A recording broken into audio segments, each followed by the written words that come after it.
एक बार फिर इंसानियत को शर्मसार कर देने वाली घटना घटित हुई। ये सारा मामला पानीपत का है, जहां एक छोटी बच्ची के पेट में दर्द हुआ।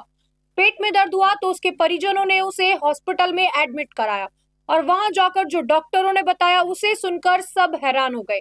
दरअसल डॉक्टर ने बताया कि ये पेट का दर्द कोई आम पेट का दर्द नहीं है। वो 12 साल की बच्ची 2 महीने की गर्भवती है। और आगे की घटना सुनकर तो आपके रोंगटे खड़े हो जाएंगे। वो 12 साल की बच्ची 2 महीने की गर्भवती किसी और से नहीं, अपने खुद के सगे जीजा से है।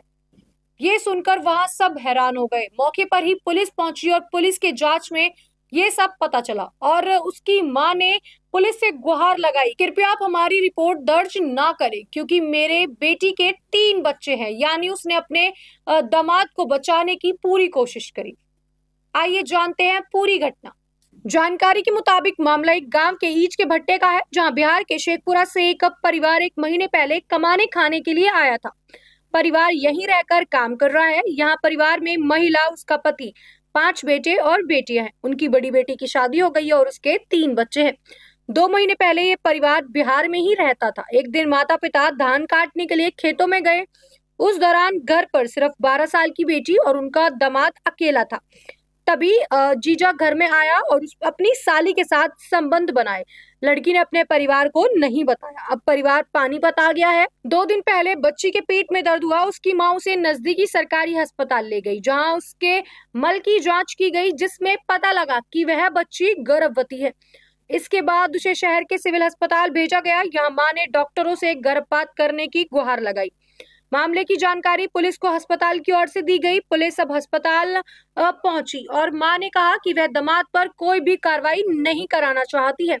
उसके 3 छोटे छोटे बच्चे हैं। पुलिस ने 0 एफआईआर दर्ज कर बिहार के संबंधित थाने में भेज दी। वहीं नारी तू नारायणी की अध्यक्ष का कहना है, सविता आर्या ने भी एक जानकारी दी और उन्होंने बताया कि बच्ची की तबीयत खराब होने के बाद उसको सरकारी अस्पताल में लाया गया, जहां बच्ची के गर्भधारण के बारे में पता लगा। उसके बाद इस मामले की जानकारी मिली। इसके बाद उन्होंने परिवार के सदस्यों से बातचीत की और मामले की कार्रवाई आगे की, लेकिन परिवार ने कार्रवाई करने से बिल्कुल मना कर दिया और बिल्कुल भी सहयोग नहीं दिया। सविता आर्य ने बताया कि बच्ची की मां को तो यह तक नहीं पता कि थाने में मामला भी दर्ज हो चुका है। वहीं उन्होंने बताया कि बच्ची की मां अब इस दुविधा में है कि वह कैसे अपनी ही बेटी के पति को जेल के अंदर डलवाए और घर उजाड़ने की चिंता भी जताई और कैसे ही वह अपनी बेटी के साथ खिलवाड़ होने से बर्दाश्त करे।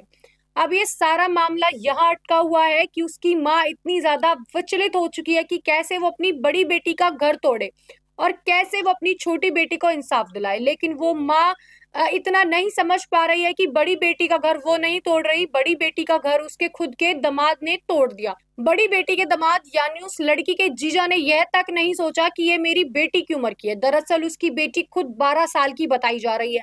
यानी अपनी बेटी की उम्र की ही अपनी साली से उसने गलत किया और जब वो गर्भवती हो गई है तो इन सब चीजों से भागता नजर आ रहा है और अपनी फैमिली का सहारा लेता नजर आया। लेकिन अब देखने वाली बात यह होगी कि क्या उसकी माँ उसके खिलाफ कोई एक्शन लेने देगी या नहीं। लेकिन अभी तक उसके बच्चों का हवाला देकर ये सारा मामला दबाने की कोशिश की जा रही है।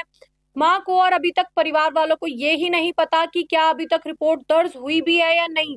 अब उस छोटी बच्ची को डराया धमकाया जा रहा है, जिसकी वजह से कि वो खुद कोई भी रिपोर्ट ना करे, क्योंकि नारी तो नारायणी है कि सद्य सविता आर्या उस बच्ची के साथ है। वो उस बच्ची को बार बार कह रही है कि तुम आगे बढ़ो, हम तुम्हारे साथ है। लेकिन अब घर वालों की प्रेशर से उस बच्ची को डराया धमकाया जा रहा है कि वो कोई भी रिपोर्ट ना करे। हालांकि ये बिल्कुल गलत है, क्योंकि बड़ी बेटी का घर उसके खुद के दामाद ने तोड़ा। उसे एक बार भी नहीं दिखा कि मैं अपनी बच्ची की उम्र के बच्चे के साथ ही क्या कर रहा हूँ। लेकिन अब जब इतना बड़ा हादसा हो गया तो बस बच्ची को ही चुप कराने के लिए कहा जा रहा है, लेकिन उस दामाद के खिलाफ कोई भी एक्शन नहीं उठाया जा रहा।